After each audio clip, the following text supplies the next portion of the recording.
In this video, we're going to talk about the game Subnautica, which was released in full by Unknown Worlds Entertainment in 2018. Subnautica can be classified as one of the more recent entries in a mini-genre called the Robinsonade, named after the titular work of Robinson Crusoe, published back in 1712. In the novel, the main character Robinson Crusoe is shipwrecked on an uninhabited island in the middle of the ocean, and must survive by living off the land. For a Robinsonade, the build-up to the crash is always an important starting point to the narrative. In Robinson Crusoe, a good chunk of the introduction builds up to Crusoe eventually escaping from a ship and ending up on his desert island. In Subnautica, however, a different approach is taken.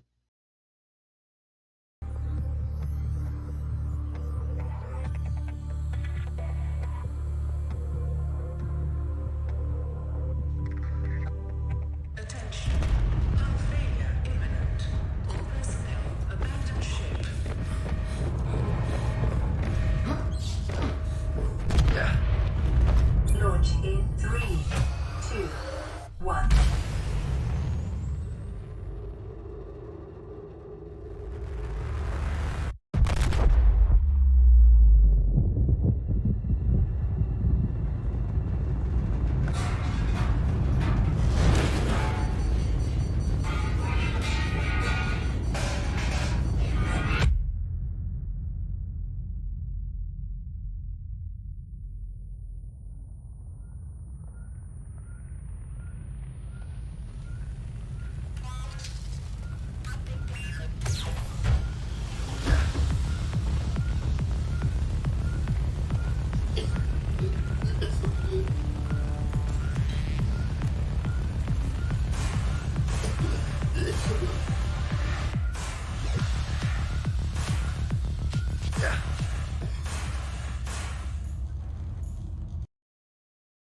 Throwing the main character right into the action is another approach taken by certain Robinsonades, such as Jules Verne's The Mysterious Island.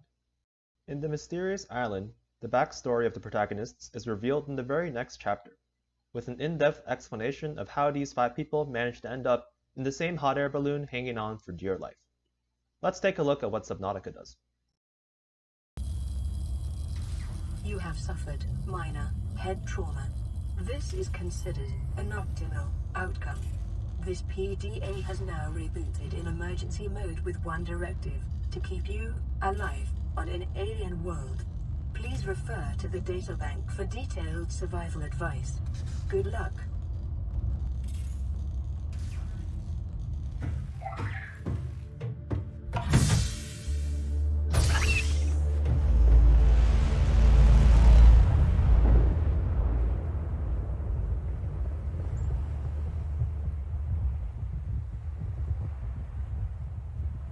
Aurora suffered orbital hull failure. Cause unknown. 0 human life signs detected. What Subnautica chooses to do is double down on the mystery aspect of the Mysterious Island.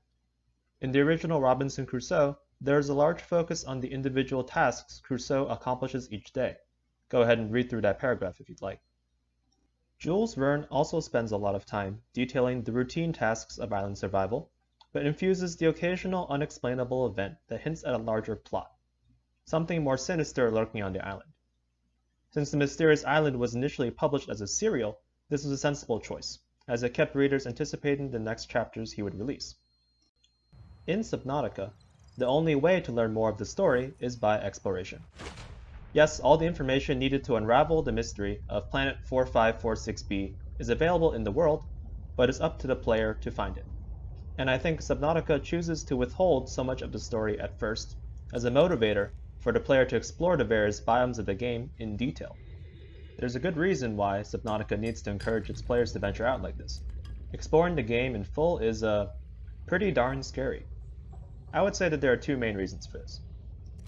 The first reason is just how good Subnautica is at creating constant tension. There are already in-depth videos on YouTube which explain this in detail, but I'll summarize some of the main points here. Number 1, you can't see very far, especially in deep water or during the nighttime. So you're always uncertain of what lies ahead and of course what lies behind, because the game is from first person. Number 2, ambient sounds in Subnautica travel very far, and it's often hard to pin down their source, Is it just the environment creating these sounds? Is it a nearby creature? In general, every audio bite you hear makes you a little bit more wary of your surroundings. Number 3. A lot of the mechanics in the game add an extra layer of tension. The player has to worry about running out of oxygen, batteries dying, and replenishing their food and water, all of which just add extra stressors to every situation. The second reason is that the player is relatively powerless to fight back. It's made clear very early on that there are no craftable weapons.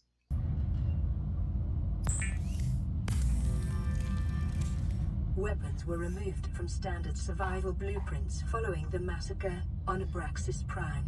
The knife remains the only exception. And even the largest submarine you can create is still destructible. There's no way to shape the terrain to your advantage or create a map of the world. Thus, the player lives in fear that, if they are caught by the wrong sea creature, they will just helplessly die.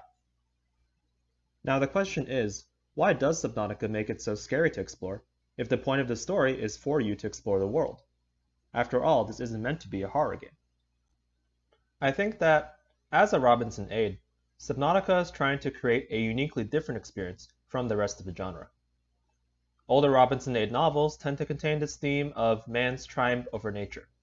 For example, the protagonists of the mysterious island set out to make the island their own and establish a new civilization of sorts. They map out the entire island, develop technology, and even terraform the land. Some more modern takes on the genre, such as Jon Krakauer's Into the Wild, have become known as anti-Robinsonades, precisely because they subvert this trope. The main character Christopher does not seek to assert his power over nature, but rather to live in harmony with it in his own way. Subnautica takes this subversion one step further and basically turns it on its head. There's never a feeling of mastery over nature. Instead, the predominant feeling is that nature is asserting its power over you. Because of this, I would give Subnautica the title of an environmentalist Robinsonade. Throughout the game, you visit and explore a huge variety of biomes, which, despite how scary they can be, are also undeniably beautiful. I think the core thesis of Subnautica is this juxtaposition of an appreciation of nature's beauty alongside a deep respect for its terrifying power. Subnautica makes the player acutely aware that they are a guest on this planet, a voyeur into an alien world and nothing more. I think this is what makes it stand out so much, as both a Robinsonade and a survival game. And I hope this encourages you to give it a try, to explore Planet 4546b for yourself, and see what you can uncover.